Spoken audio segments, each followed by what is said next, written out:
दोस्तों यूट्यूब के कहे जाने वाले यूट्यूबर मालती चौहान और विष्णु राज केस से हुए आज रिहा।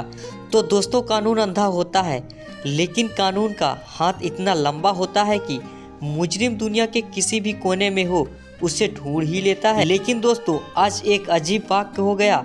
मालती चौहान के मामले में गिरफ्तार हुए मुख्य आरोपी विष्णु राज को आज जिला जेल से रिहा कर दिया गया है।